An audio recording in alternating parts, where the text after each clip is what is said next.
Entonces nos quedamos esta parte. Un detalle interesante dentro de la fisiología era la parte del control respiratorio, ¿no? Unas preguntas clásicas que generalmente tienden a venir. ¿Qué debemos llevarnos aquí, no? En primer lugar, vamos a poner acá todo el sistema. El centro de control respiratorio representado por dos elementos muy importantes.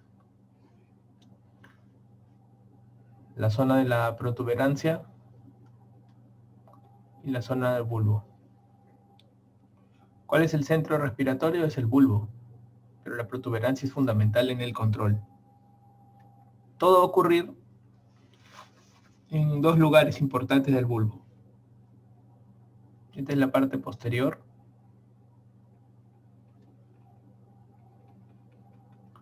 y esta es la parte anterior. Entonces, esta es la zona, nosotros le decimos dorsal, y esta es la parte ventral. Cuando hablamos de la zona dorsal, puntualmente,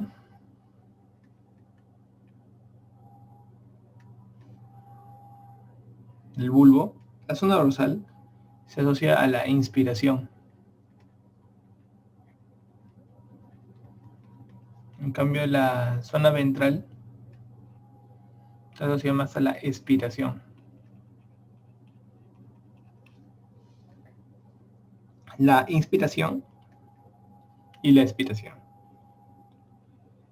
Para que haya una inspiración, tiene que haber un estímulo, ¿no? Y de acuerdo a esto, tú haces una inspiración. Los estímulos inspiratorios son, por ejemplo, quimiorreceptores periféricos. También están los mecanorreceptores, ¿no? Entonces, esta parte de los quimiorreceptores periféricos sensan mucho la disminución de oxígeno. Y esto lo vamos a encontrar generalmente a nivel de los cuerpos carotídeos. Por lo tanto, en líneas generales, los quimiorreceptores periféricos y los mecanorreceptores van a ser un estímulo importante que le avisa a la inspiración. Y lo que hace la inspiración es trabajar estimulando ¿a quién? Al frénico.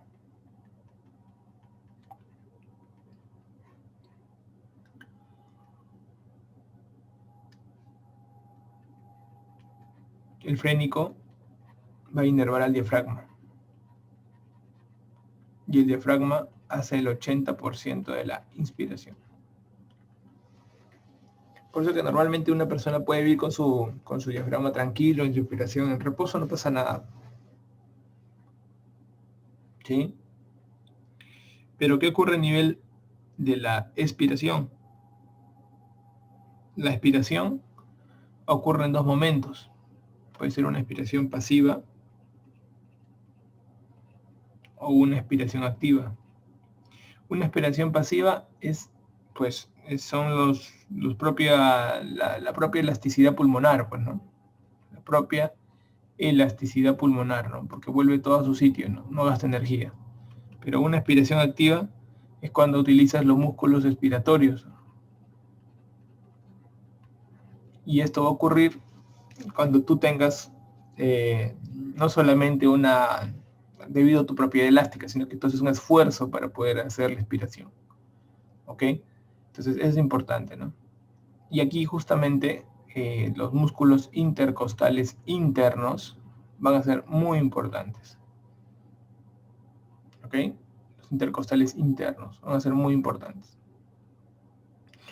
Y si te podría poner cuál sería el segundo grupo de músculos importantes, también los músculos rectos del abdomen. Rectos del abdomen. ¿Por qué? Porque los rectos del abdomen comprimen la guata, como se dice. Todo lo que está dentro, cuando tú, por ejemplo, te lo pongo de perfil, ya, mira. Imagínate que esta es tu barriguita, mira. Tu barriga, tu guata chelera. Tú comprimes esto hacia adentro te quedas todo plaquita, ¿no? Pero toda esta cosa que acaba de entrar, ¿a dónde va? Empuja hacia arriba, ¿no? El diafragma pues se va a elevar porque se entra un montón de volumen y el pulmón se reduce. Por eso que eso se ocurre en la expiración, ¿no? Entonces la pared del recto del abdomen, el recto anterior, sirve para la expiración activa también. Pero sería como que el segundo, ¿no? Después de los intercostales internos. ¿Y cuál es el roche de la protuberancia acá? La protuberancia trabaja con dos centros que son importantes en la respiración. El centro apnéustico y el centro neumotáxico. El apnéustico lo que hace es controlar la intensidad. O sea, permite, digamos, de una u otra manera hacer una inspiración profunda. El apnéustico. El neumotáxico lo que controla es la frecuencia más el patrón respiratorio. Eso es lo que ocurre. ¿Ok? Eso es lo que ocurre. Entonces tú vas a ver que te van a preguntar dónde está el centro apnéustico, dónde está el centro neumotáxico, está en la protuberancia. Y cada uno tiene una función, un porqué. Apnéustico, intensidad total, que uno lo va a poder valorar en la forma de la profundidad, por ejemplo, de la inspiración. Y el neumotáxico generalmente valora la frecuencia y el patrón respiratorio que uno pueda tener, ¿no? Entonces es importante. Ahora, yo les he mencionado que hay estímulos que uno recibe para que todo el sistema respiratorio pueda darse, ¿no? Bueno, esa regulación, que eso le podríamos llamar regulación, acá vamos a decir un par de cosas respecto a esta regulación. Acá lo voy a poner. Esa regulación. La regulación, básicamente, podemos decir que hay una regulación de estímulo respiratorio y una regulación a nivel de receptores. Acá vamos a poner así. Una regulación de estímulo respiratorio y una regulación de receptores. Por ejemplo, ¿cómo es una regulación de estímulo respiratorio? En primer lugar, hay que recordar que el principal estímulo respiratorio es el más importante de la ventilación, es el aumento del CO2. Es el más importante.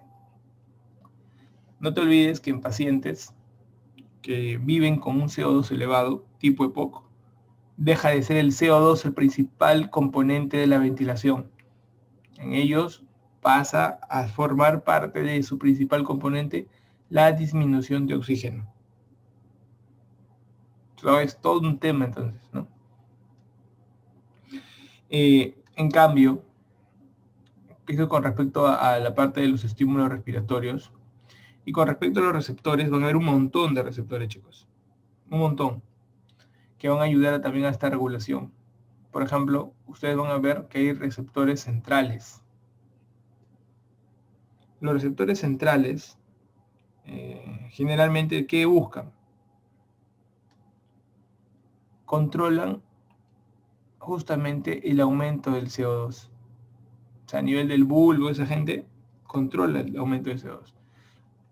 Si no te ponen aumento del CO2, también podría ser una disminución del pH.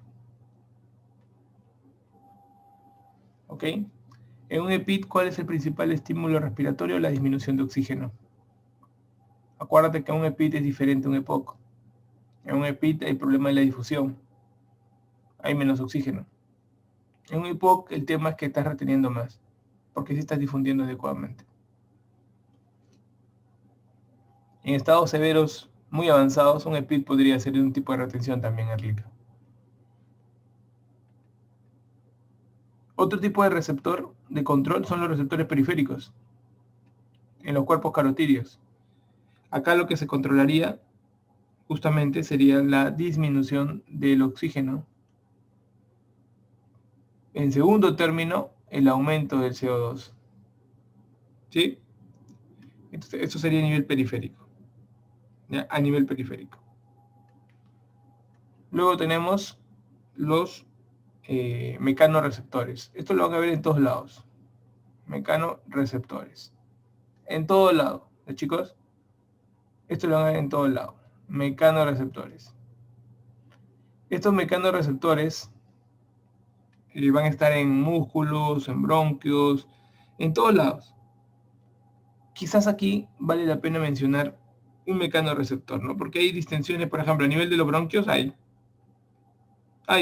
hay los famosos receptores J, por ejemplo, en las paredes alveolares, ¿no? También hay. En la pared torácica, en las articulaciones, también hay. Pero, por ejemplo, hay un receptor de distensión, ¿no? El famoso reflejo de Hering-Brauer, ¿no? Que es importante en adultos, ¿ah? Pero en situaciones patológicas y dependencia de vago. Eso, por ejemplo, lo han preguntado, ¿no? El famoso reflejo de Hering-Brauer. Hering-Brauer. Es un reflejo de protección de distensión. Ojo, el reflejo de Hering-Brauer aparece en situaciones patológicas. No es que aparece para todo el mundo. Generalmente tiene un límite de volumen cuando uno inspira, ¿no? Para Hering-Brauer, ¿qué cosa es? Que, por ejemplo, cuando tú llegas más o menos a 1500 de inspiración, de volumen de inspiración, de capacidad inspiratoria, el pulmón hace un efecto protectivo y ya no se expande más. Eso ocurre, por ejemplo, en pacientes con patología característica donde está limitada ese comportamiento, por ejemplo, el paciente con EPOC, ¿no? Inspira, tú le dices inspira y luego tiende a ser un estado protectivo, ya no se distiende más. En paciente con EPI también se puede ver eso. Entonces, el reflejo de Hering-Brauer no es un reflejo fisiológico que lo vamos a encontrar a la puerta de la esquina. No, es un reflejo patológico con una dependencia vagal que tiene volúmenes para que aparezca un Hering-Brauer más o menos a los 1500 mililitros. Entonces, es importante que valoren este dato. Detiene la inspiración. Correcto. Inspiras y ¡pum! Ya no puedes inspirar más y botas nomás. Hace como un efecto de ese tipo, ¿no? De bloqueo de la inspiración que se puede encontrar. ¿Ok? Importante entonces. Es importante también recordar que ustedes pueden, a través de la corteza, ¿no?, cerebral, o sea, a nivel de un tema cortical, pueden influir también, ¿no? Ustedes, por ejemplo, si quieren, respiran rápido o no. Sí, la pregunta sería, ¿la corteza a qué nivel actúa en el control de la respiración? Qué bonita pregunta sería esa, ¿no? Lo que hace la corteza es bloquear al neumotáxico. ¿Qué hace el neumotáxico? Ve la frecuencia respiratoria y cuida el patrón respiratorio. Ya, la corteza tiene el poder de, a nivel del centro neumotáxico, puede bloquearlo. ¿Te das cuenta? Entonces, el neumotáxico es clave. Es clave. El neumotáxico ve la manera de tener un control sobre el apnéustico. O sea, por algo se llama neumo, para que te acuerdes. El neumotáxico trata de tener un control sobre el apnéustico, por ejemplo. Generalmente lo bloquea. Generalmente bloquea el apnéustico. Entonces, son algunas características que hacen, ¿no? En la corteza, ¿qué efecto tiene sobre la respiración? También. Sobre el neumotáxico, trata de bloquearlo. Pero quiero que recuerden las funciones claras. Apnéustico, intensidad. Neumotáxico, frecuencia y patrón.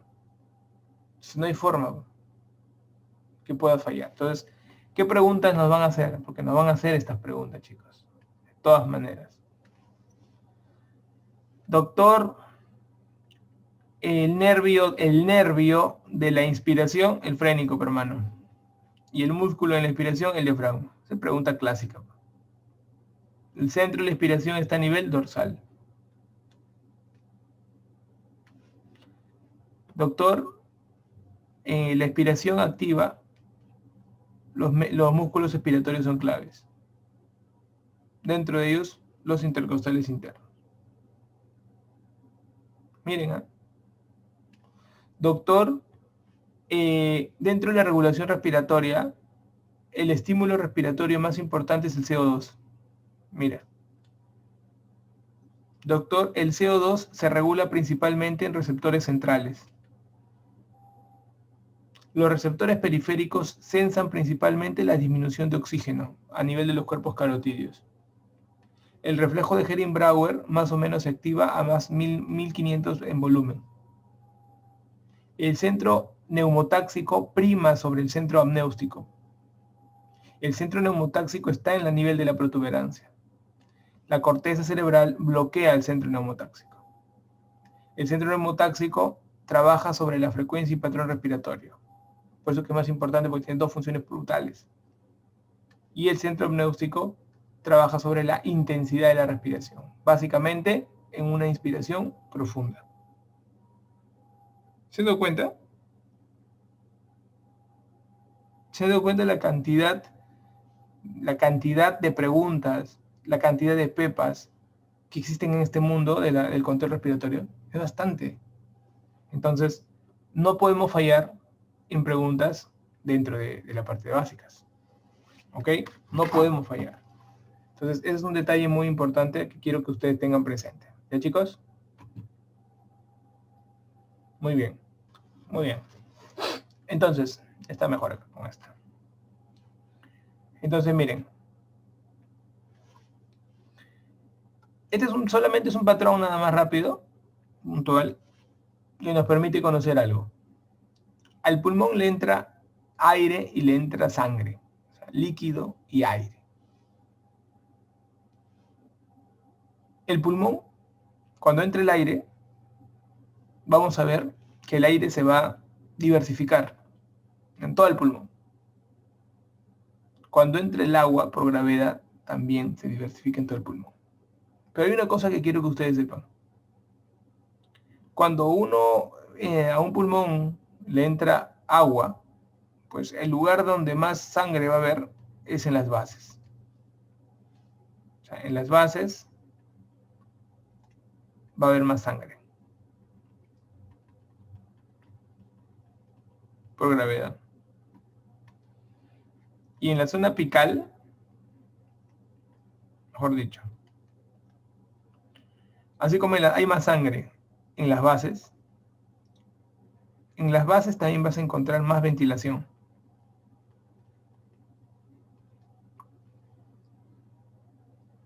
Pero como todo en pulmón, no se estudia así.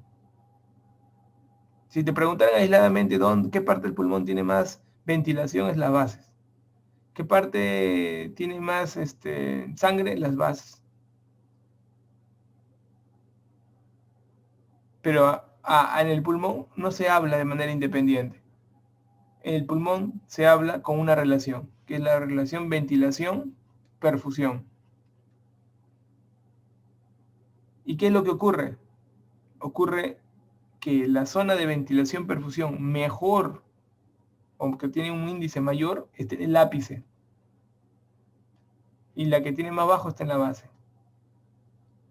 Y esto se debe a la distribución de la sangre. ¿Por qué? Porque la sangre va a ser mayor abajo que arriba.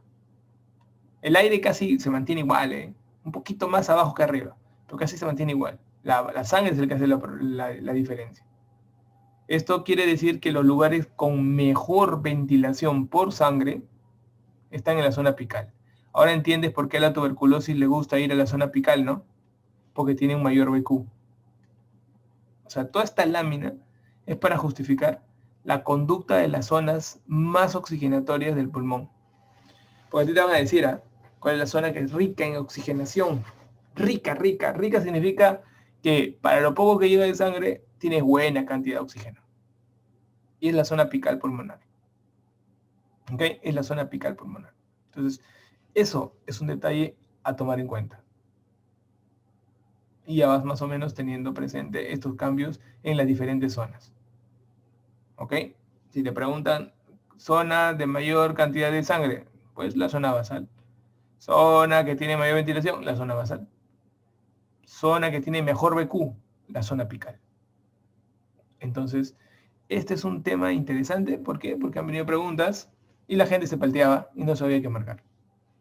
Entonces, esto nos permite ubicar más o menos la forma de trabajo, ¿no?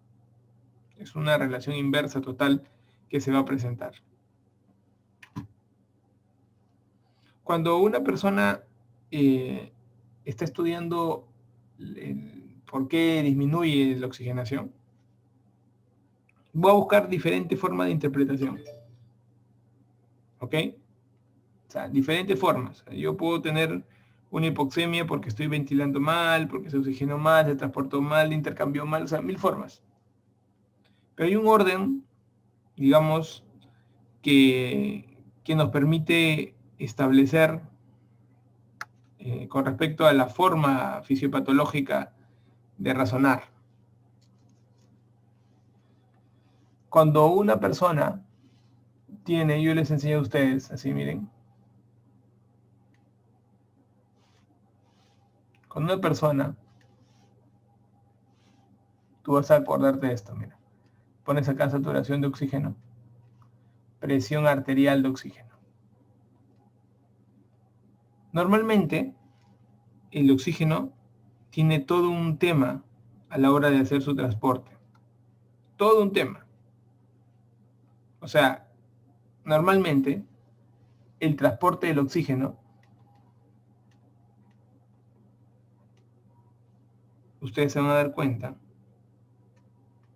se da mediante una fórmula que nosotros le decimos contenido de oxígeno. El contenido del oxígeno es igual al oxígeno disuelto más el oxígeno que está contenido en la hemoglobina, que lo consideramos saturación de oxígeno. El oxígeno disuelto es la presión arterial de oxígeno, que es poquito. En cambio, la saturación de oxígeno es el oxígeno que está en la hemoglobina. ¿Se acuerdan ustedes en la hemoglobina? Imaginemos la molécula de hemoglobina. Hemoglobina. Una molécula de hemoglobina está formada por 4 moléculas similares. Así, ¿no? Así igualito.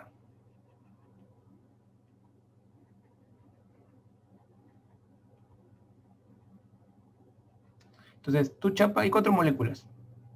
Tú chapas una molécula y vas a encontrar un hierro dentro de cada molécula. Este hierro está dentro del núcleo del grupo hemo. Y todo lo demás son proteínas que son globinas, por eso se llama hemoglobina. Entonces quiere decir que una molécula de hemoglobina tiene 4 moléculas de oxígeno que están prendidas de ella. Si, por ejemplo, ¿esto qué significa? Que la saturación es casi 100%. Pero ¿qué pasaría si yo le quito una molécula de oxígeno? Su saturación es 75%. Si le quito otra molécula, 50%, ¿no? Quiere decir que la saturación es como que cuánto se llena ese carro, ¿sí? Que es la hemoglobina. Una manera práctica de poder saber cuánto es lo que tenemos en saturación de oxígeno es multiplicar la concentración de la hemoglobina, entonces, bueno, lo que nos dé el laboratorio, lo multiplicamos. Esto lo multiplicamos por una constante que es 1.34. Y esto, lógicamente, por la saturación de oxígeno, que es el valor que nos van a dar. ¿Ok? Entonces, es importante. Entonces, como les decía, esto de acá es la cantidad de oxígeno que está en la saturación. ¿Sí? Todo el oxígeno de la saturación está acá. Y sale de 1.34 por la concentración de hemoglobina por saturación de oxígeno. ¿Ya? Esto es la gran mayoría. Ponte pues, es el 97% del oxígeno que existe. ¿Sí? Si tú multiplicas, por ejemplo, el pata, imagínate que tiene 15 hemoglobina y lo multiplicas por 1.34, más o menos te sale aproximadamente 20. Y si eso multiplica, ponte por 97%, ¿cuánto es el 97% de 20? Casi 20, ¿no? Es casi 20. Entonces sería 20 mililitros la cantidad de oxígeno. ¿sí? Ahora, compara 20 mililitros de oxígeno por decilitro de concentración de sangre con más, porque acá es el símbolo más, la presión arterial de oxígeno. ¿Y más o menos cuánto es esto? Aproximadamente, esto tienes que multiplicar. ¿Qué vas a multiplicar? Una constante que es 0,0031 por la presión arterial de oxígeno. Ponte que tu presión arterial de oxígeno es 100 en el Haga. Al final, ¿cuánto es? Mira, multiplicando 0,31 mililitros por decilitro. Esto es 0,31 mililitros por decilitro, más, ¿no? Porque aquí es más 20 mililitros por decilitro, prox, más o menos, o 19, ponle algo ya, 19, 19 punto algo, ponle ya. ¿Es despreciable o no es despreciable la presión arterial de oxígeno? Por supuesto que lo es, pero doctor, todo depende de la saturación de oxígeno casi, ¿no es cierto? Entonces, el transporte de oxígeno es prácticamente, depende mucho de la hemoglobina, mucho, ¿ok? Mucho de la hemoglobina. Entonces, miren las constantes que están saliendo.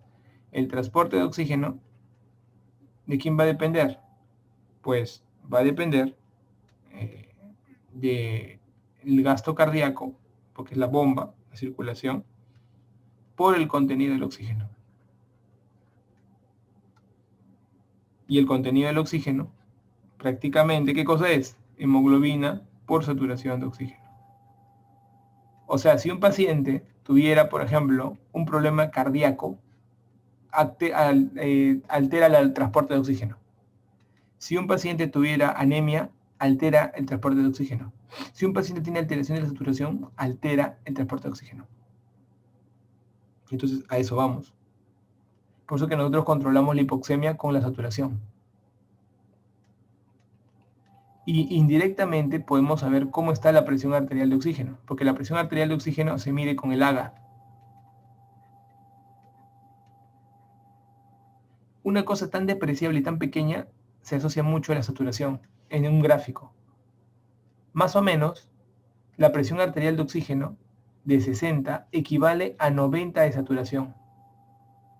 Siempre les digo a todos los muchachos, imagínense el 9 invertido en 6, para que siempre se acuerdan. ¿Cuándo se van a acordar? Entonces, ¿por qué quiero que sepan 60? Porque cuando un paciente tiene menos de 60 de presión arterial de oxígeno, decimos que está en insuficiencia respiratoria. Entonces, cuando tiene menos de 90 de saturación, está en insuficiencia respiratoria indirectamente. Y como tú necesitas esto con el Haga, tú no vas a estar pinchando, de repente no tienes Haga, esto lo puedes sacar con el pulsioxímetro. Le pones el pulsioxímetro al paciente, tiene menos de 90 de saturación, quiere decir que está en insuficiencia respiratoria. Doctor, y más o menos, ¿qué pasa si tienen 80? 80 se correlaciona, ponte con 94, más o menos. Esto quiere decir que si yo tengo menos de 80 de presión arterial de oxígeno, diré que estoy en hipoxemia. ¿Me dejó entender? ¿Y 80 con qué se relaciona? Con menos de 94, más o menos. Cuando tú tienes COVID y tienes menos de 94, no te dicen que tienes que trabajar, es un COVID moderado y tendrías que estar en un medio recibiendo oxígeno, ¿sí o no? ¿No has escuchado? Con menos de 94 recibir oxígeno. ¿Por qué? Porque menos de 94 de saturación se correlaciona con menos de 80 en presión arterial de oxígeno. Y tienes que tener oxígeno, pues. Entonces, una cosa es hablar de insuficiencia respiratoria y otra de hipoxemia. Cuando a ti te digan, doctor, define hipoxemia es menos de 80. Insuficiencia respiratoria es menos de 60. Ahora me han entendido por qué se correlaciona muy bien el uso del pulsioxímetro con el Haga. ¿Sí? ¿Y cómo importa? Importa conociendo el transporte de oxígeno. ¿Cómo se transporta el oxígeno en tu cuerpo? Y para el transporte hay 3 variables. El gasto cardíaco por el contenido de oxígeno. Prácticamente todo lo que he puesto acá es contenido de oxígeno. Toda esta fórmula es contenido de oxígeno. Y se dan cuenta ustedes que prácticamente la presión arterial de oxígeno es tan poquita, pero es tan sensible, y la saturación se lleva toda la cantidad de oxígeno posible. Entonces, ¿qué conclusión están teniendo ustedes? Que uno tiene que aprender a entender el oxígeno en 4 niveles. Miren, miren lo que están aprendiendo ustedes, a interpretar todos los que vienen en oxígeno. Mira. Número 1. Mira, hay un nivel que se llama el nivel de la ventilación. ¿Es cierto? Que es cuando tú respiras, prácticamente metes oxígeno y botas CO2. Metes oxígeno y botas CO2. Se llama nivel de ventilación. ¿Cuál es el control de la ventilación? La presión arterial de CO2. ¿Cuál es el principal control? La presión arterial de CO2. Perfecto. Valores normales de la presión arterial de CO2, aproximadamente 40 más menos 4 milímetros de mercurio. Segundo control. Después, como uno ventila, tiene que aprender a dominar lo que es los controles de oxigenación, ¿no? O sea, controles de oxigenación. Qué fácil, pues, ¿no? Los controles de oxigenación, ¿con qué se miden? Con la presión arterial de oxígeno. Valores normales mayor de 97. Lo ideal es que estén 100. 3. Han aprendido el transporte de oxígeno. Variables importantes, el gasto cardíaco, la hemoglobina y la saturación de oxígeno. Prácticamente esos son los valores más importantes del transporte. Número 4. El intercambio de oxígeno. ¿Cómo se mide el intercambio de oxígeno? Mediante la gradiente de oxígeno. ¿Y cómo se mide la gradiente de oxígeno? La gradiente de oxígeno, doctor, es una forma de medir la diferencia del oxígeno alveolar, que se llama presión alveolar de oxígeno con A mayúscula, con la presión arterial de oxígeno. Esta es la gradiente. Normalmente, esta gradiente que ustedes manejan debería ser menor de 15. Normalmente es menor de 15. Esta gradiente, esa diferencia. Cuando la gradiente es mayor de 15 se dice que hay alguna enfermedad.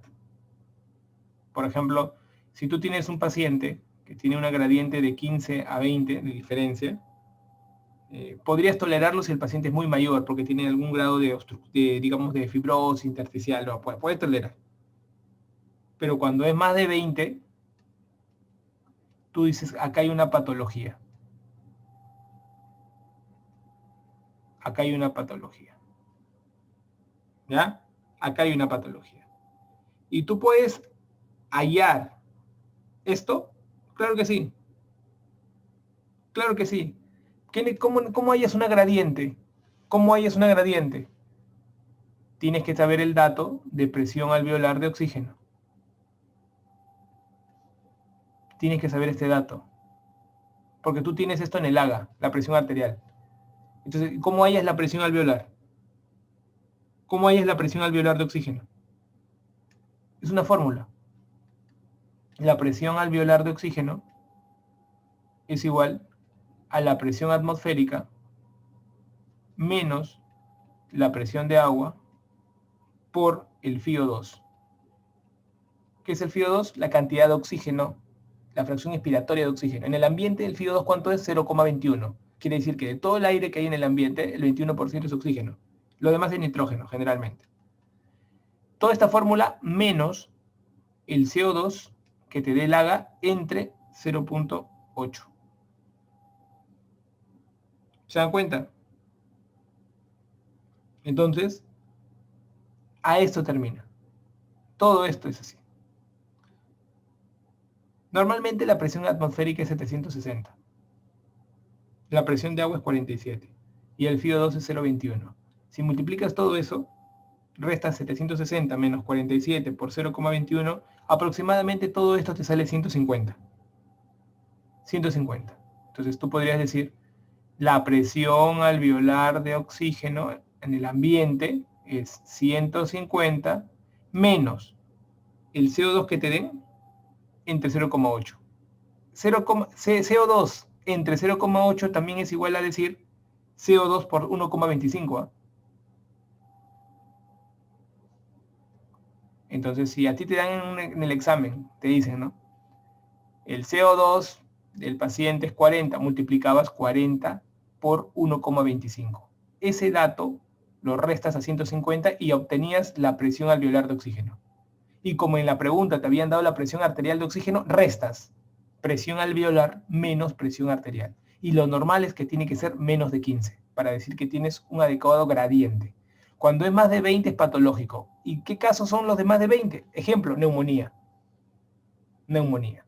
Entonces, chicos, ustedes con un AGA que te entrega, ¿el AGA que te da? Presión arterial de oxígeno, presión arterial de CO2, presión arterial de oxígeno, te da la saturación. Tranquilamente, con esos 3 valores, tú puedes hacer todas estas cosas. Todo. No hay duda. Y puedes saber si el paciente está patológico o no está patológico. Por ejemplo, un ejemplo. Si yo tengo un AGA y el CO2 está volando muy alto, yo digo, hay patología ventilatoria. Está fallando la ventilación. Si yo veo que el oxígeno está muy bajo, digo, hay una patología oxigenatoria. Si yo veo que me piden transporte y veo que está el gasto cardíaco, el paciente tiene insuficiencia cardíaca, por ejemplo, puede ser que esté alterándose el transporte. Si yo veo que el paciente tiene un cuadro neumónico, probablemente la gradiente esté alta, o sea, el intercambio oxígeno está dificultoso. Pero para eso me pueden dar valores para hallar. Entonces yo necesito, estos cuatro elementos son importantes para saber cómo el oxígeno que está en el ambiente llega hasta nivel de la sangre.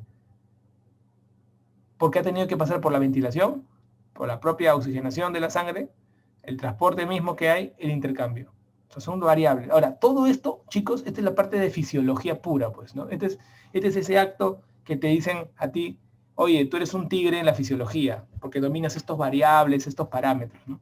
Pero esto, ¿cómo lo puedes traducir en una fisiopatología? En diferentes preguntas de examen que pueden venir.